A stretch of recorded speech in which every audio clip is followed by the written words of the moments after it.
Welcome to the Deep Dive. Today we're going to be tackling the book of Deuteronomy. You've provided the entire audio reading. All 34 chapters. Yeah, all 34 chapters. So that's a lot. We have our work cut out for us. It is an ambitious undertaking. Deuteronomy, though, is more than just a list of rules. This is Moses' final address to the Israelites before they enter the Promised Land. And it's really interesting how it blends history, pep talks, and spiritual guidance all in one. And it starts off with a really specific scene.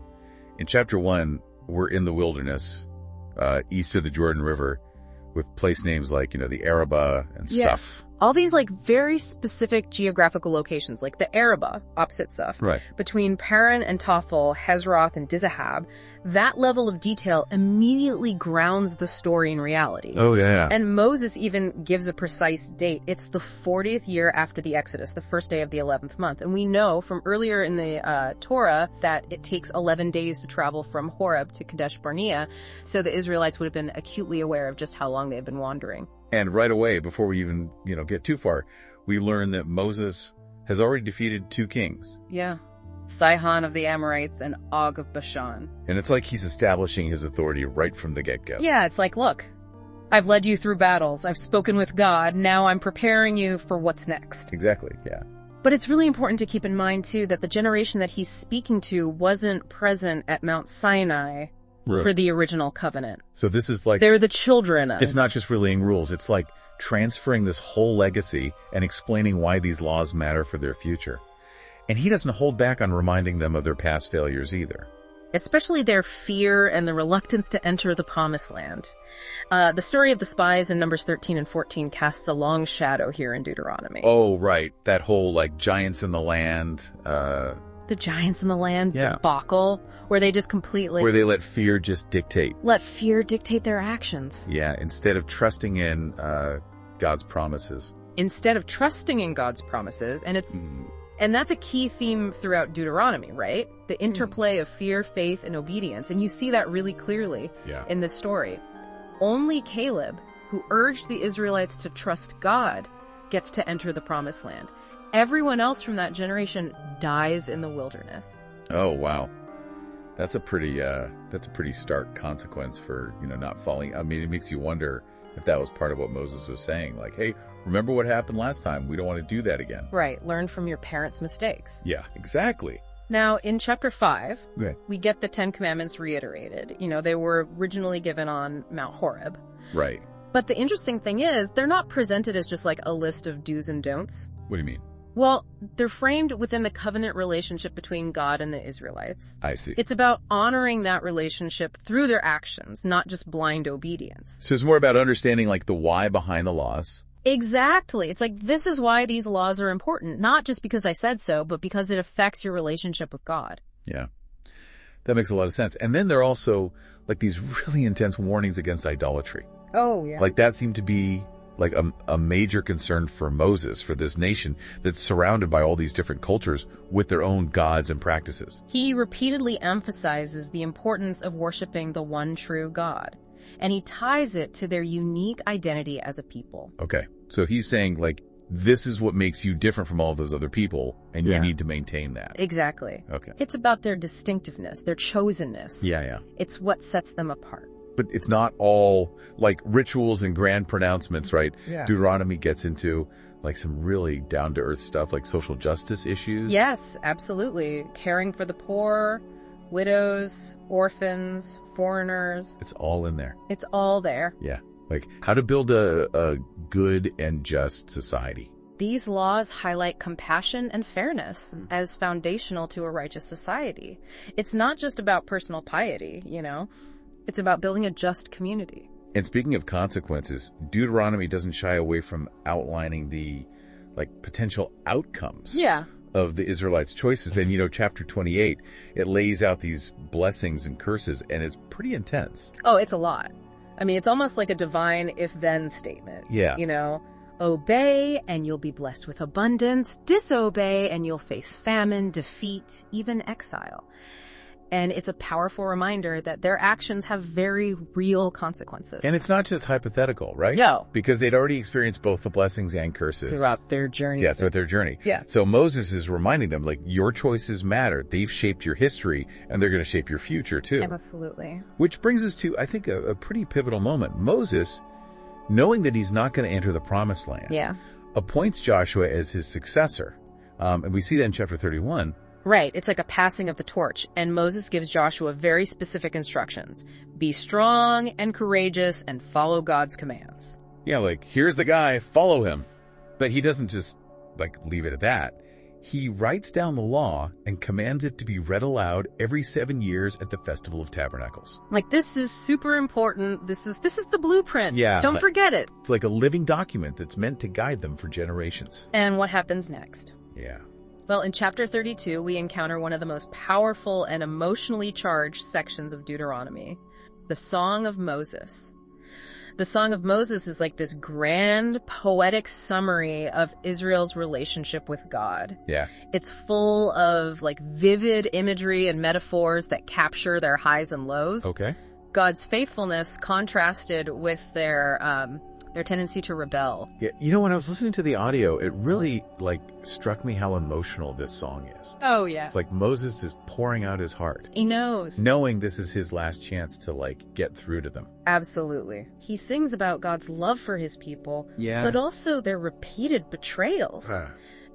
I mean, it's heartbreaking, but then there's also this glimmer of hope. Okay. Like this promise of restoration at the end. Even after, like, all their mistakes, God's love, like, shines through. Exactly. Forgiveness and reconciliation are always possible. Wow. Even after repeated failures. That's powerful. But there's a crucial caveat, right? Yeah. It requires genuine repentance. Okay. A turning back to God. Right. And away from their idols. It's a message that feels, like, relevant to all of us even today. You know, absolutely. We all mess up, right, stray from our values. And all need those second chances. Need second chances, yeah. I think, speaking of, like, universal needs, right? It's fascinating how Deuteronomy tackles this concept of justice. Right. And it's not just about punishing wrongdoers. It's about building a society where everyone is treated fairly.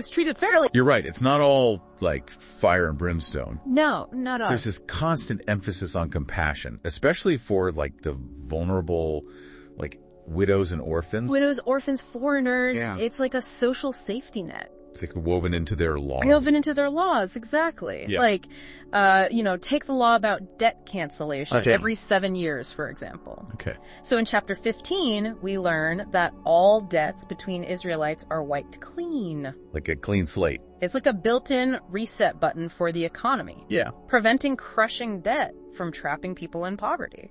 It's pretty radical when you think about it. It is. It certainly would be if we tried that today. Yeah. But it speaks to a deep concern for economic justice that we don't often see. No, not so much. And it wasn't just about forgiving debts, right? What else? There were also laws like gleaning. Oh, gleaning. Now, remind me what gleaning is again. Right. So gleaning is mentioned in several places throughout Deuteronomy. Farmers were instructed to leave portions of their harvest uncollected. Okay. For the poor to gather. Oh, I see. No one was supposed to, like, strip their fields bare. So it was like built-in charity. Right. Just like baked into the act of farming itself. Yeah, that's cool. And then you have the laws about treating animals humanely. Oh, yeah? Like, the one about not muzzling an ox while it's working in the field. It's such a striking image, you know? Right. Like, even working animals deserve to be treated with dignity. Yeah. And not exploited. Exactly. And it's not just about kindness. Right.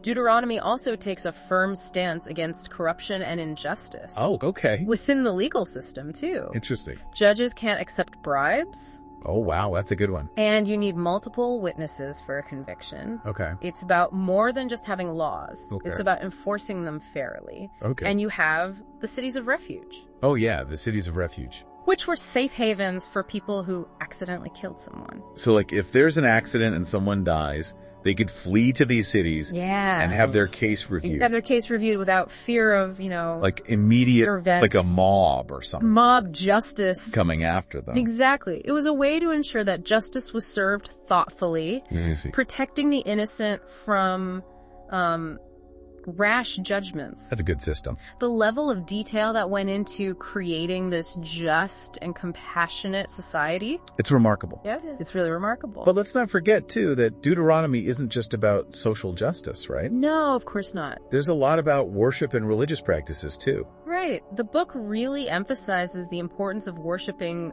the one true God, steering clear of the practices of surrounding nations. Remember, the Israelites were constantly being bombarded with other beliefs and rituals. And those warnings against idolatry are, like, hard to miss. Right. It's like Moses keeps hammering home that point. Yeah, he does. Like, you gotta stay true to your covenant with God. You gotta reject all these other foreign customs. It was a constant battle against assimilation. Yep. Right. They had to consciously maintain their unique identity. And relationship with God. And their relationship with God. Okay. And one way they did that was through these big communal festivals. Oh, yeah, the festivals. I can imagine those being quite the event. Right. The whole nation coming together. The whole nation coming together to celebrate. To reaffirm their commitment to their covenant with God. It's a great way to, keep the group unified. It was a way to remember their history, right. To give thanks for God's blessings, and to strengthen their sense of shared identity. Okay. So it was more than just like feasting and celebrating. Right. You also have the sacrifices? The sacrifices. Yeah. Deuteronomy gets pretty detailed about the different types of offerings and how they should be performed. Okay. Like sacrifice was central to their worship. I see. Expressing gratitude, seeking forgiveness, making atonement for their sins. Yeah, like a tangible way of acknowledging their dependence on God. Right. And their desire to be in right relationship with Him. Exactly. But all of this had to happen, like, at a specific location. Right. There was supposed to be. Right. A single sanctuary that was chosen by God. Yeah. That centralized worship was really important to prevent syncretism, that blending of different religious beliefs and practices. Okay, so it was like unifying the nation. Yeah. Under one faith. Under one faith. One place of worship? One place of worship. But wasn't there, like, some tension about where that place would be? There certainly was. Deuteronomy doesn't give us the specifics. Okay. But from later books, we know it eventually became Jerusalem. Oh, Jerusalem. Yeah. The city that would become, like, the center of their religious and political life. Right, exactly. But before we get there, we have this whole narrative that's, like, building toward their entry into the Promised Land. Yes. And it's not going to be easy, is it? No, it's not going to be easy. The Promised Land was not empty. Right. It was inhabited by other nations. Right. And the Israelites were commanded to conquer them. Okay. And this is the part of the story that can be, challenging to reconcile. Yeah, for sure. With modern sensibilities. But it's important to remember the historical context. Yeah, we're dealing with an ancient text here. Right. Reflecting a different time and culture. Very different time and culture. But even within, like, those battles, there are these glimpses of God's mercy and justice. Absolutely. Deuteronomy outlines rules of engagement in warfare. Okay. For example, they weren't allowed to attack certain cities. I see. And they were instructed to offer terms of peace. Okay. Before engaging in battle. So it wasn't just, like, brute force. There were attempts to, like, minimize bloodshed and destruction. Right.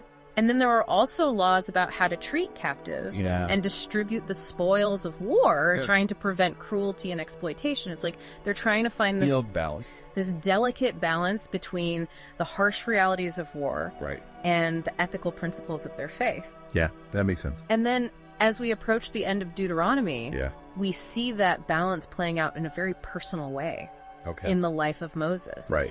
Here he is, leading the Israelites to the edge of the Promised Land. Yeah. And he isn't allowed to enter his disobedience at Meribah, striking the rock twice to bring forth water. Right. Has profound consequences. Yeah, I mean, it's a powerful lesson in accountability. Yeah. Like, no one's above the law. No one is above the law, not even Moses. Wow. But even in that exclusion, there's this sense of God's grace, right? Right. He allows Moses to see the promised land. From Mount Nebo. Right, from Mount Nebo. He's given a glimpse of the future that awaits his people. Yeah, even if he can't experience it himself. It's bittersweet. It really is. Full of both sorrow and hope. He dies knowing that his people will, inherit the land that he fought so hard for. Right. And it points to a legacy that extends beyond just physical land, right? Right. Deuteronomy is ultimately about inheriting a spiritual legacy. Okay. A way of life rooted in covenant faithfulness. I see. Justice and compassion. Okay. And these are themes that still resonate with us today. Oh, yeah, for sure. As we've been talking about all these different aspects of Deuteronomy, you know, the laws, the history, the blessings, and the curses, what really stands out to me is just how emotionally charged the whole book is. Right. You really get a sense of Moses' personality coming through, like his passion, his frustration, his deep love for his people. Yeah, you get a sense of, almost like overhearing a very personal conversation. Yeah. Between a leader and the people he's led for so long. And the people he's led for so long. Yeah. And it's not always a comfortable conversation either. No, not at all. There's anger there, disappointment, even moments that feel like betrayal. It's raw and honest. It's like a parent struggling to let go of their children. Knowing that, they can't protect them from everything. Knowing they can't protect them from everything. Yeah. And that sense of urgency, I think, is heightened by the fact that Moses knows he's dying. Oh, for sure. Like, he's not going to be around to guide them into the promised land. Right. So he's trying to cram, a lifetime's worth of wisdom and warning into these final speeches. And it kind of culminates in that Song of Moses in chapter 32, where he just pours out, his heart and soul, recounting God's faithfulness alongside Israel's constant rebellion. And it's powerful stuff. It is powerful. I'm curious, when you hear those words, what comes to mind? What are the key takeaways for you? I think, for me, the Song of Moses is a reminder that, this cycle of rebellion and restoration, this is a recurring theme throughout the Bible. Yeah. God's love remains steadfast. Yeah. Even when humans mess up. Okay. But true restoration requires repentance. Turning back to God. Turning back to God, rejecting those idols that they keep getting drawn to. And again, that's a message that feels so relevant even today. Oh, absolutely. I mean, we all make mistakes. Yeah. We stray from our values. We all need second chances. Yeah. That longing for forgiveness and a fresh start, that seems pretty universal. For sure. So it's not just about, avoiding punishment then. No, it's about aligning our lives with our values. Right. Reflecting the goodness and love that God embodies. Putting those principles into action, building a just and compassionate society. Yeah, absolutely. That legacy of justice and compassion, that's something we can all strive for. Yeah. Regardless of our individual beliefs.